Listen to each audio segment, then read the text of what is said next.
ನಮಸ್ಕಾರ ಸ್ನೇಹಿತರೆ. ಎಕ್ಕ ಯುವ ರಾಜ್ಕುಮಾರ್ ಅವರ ಅಭಿನಯದ ಎರಡನೇ ಚಿತ್ರ ಎಕ್ಕ. ಈ ಚಿತ್ರದ ಬಗ್ಗೆ ಹೇಳೋದಾದರೆ ಇದೊಂದು ಉತ್ತಮ ರೀತಿಯಲ್ಲಿ ಸದ್ದು ಮತ್ತು ಸುದ್ದಿಯನ್ನು ಮಾಡಿದೆ ಅಂತಲೇ ಹೇಳ್ಬೋದು. ಯಾಕಂತೇಳಿದ್ರೆ ಈ ಚಿತ್ರದ ಹಾಡುಗಳಾಗಿರ್ಬೋದು, ಟ್ರೇಲರ್ ಆಗಿರ್ಬೋದು, ಈಗಾಗಲೇ ಪ್ರೇಕ್ಷಕರ ಮನಸ್ಸನ್ನು ಗೆದ್ದಿದೆ. ಜನಕ್ಕೆ ಒಂದು ಕುತೂಹಲವನ್ನು ಮೂಡಿಸಿದೆ ಚಿತ್ರದ ಬಗ್ಗೆ.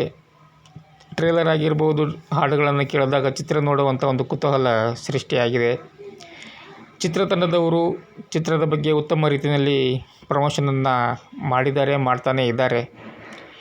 ಅದೇ ರೀತಿ ಈ ಚಿತ್ರ ಇದೇ ತಿಂಗಳು ಅಂದರೆ ಜುಲೈ 18, 2025ಕ್ಕೆ ರಾಜ್ಯಾದ್ಯಂತ ಬಿಡುಗಡೆಗೆ ಸಿದ್ಧವಾಗಿದೆ.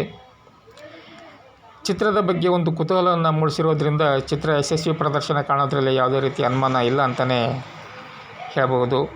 ಅದರಲ್ಲೂ ಕೂಡ ಚಿತ್ರದ ಒಂದು ಕುತೂಹಲ ಭರಿತವಾದಂತಹ ಒಂದು ಟ್ರೇಲರ್ ಆಗಿರ್ಬೋದು, ವಿಭಿನ್ನ ರೀತಿಯ ಹಾಡಾಗಿರ್ಬೋದು, ಒಂದೆರಡು ಹಾಡುಗಳು ವೈರಲ್ ಕೂಡ ಆಗಿರೋದ್ರಿಂದ ಚಿತ್ರಕ್ಕೆ ಒಂದು ಉತ್ತಮ ರೀತಿಯಲ್ಲಿ ಪ್ರಚಾರ ಆಗಿದೆ ಅಂತಲೇ ಹೇಳ್ಬೋದು. ಚಿತ್ರ ಉತ್ತಮ ಪ್ರದರ್ಶನ ಕಾಣಲಿ, ಚಿತ್ರೋದ್ಯಮಕ್ಕೆ ಒಂದು ಟಾನಿಕ್ಕನ್ನು ನೀಡಲಿ ಈ ಚಿತ್ರ ಅನ್ನೋದು ನಮ್ಮ ಒಂದು ಶುಭ ಹಾರೈಕೆ. ಚಿತ್ರಮಂದಿರದಲ್ಲಿ ಚಿತ್ರವನ್ನು ವೀಕ್ಷಣೆ ಮಾಡಿ ಚಿತ್ರೋದ್ಯಮಕ್ಕೆ ಪ್ರೋತ್ಸಾಹ ನೀಡಿ ಚಿತ್ರೋದ್ಯಮವನ್ನು ಉಳಿಸಿ ಬೆಳೆಸಿ ಅಂತ ಕೇಳ್ಕೊಳ್ತಾ, all the best to Ekka Kannada feature film. Thank you.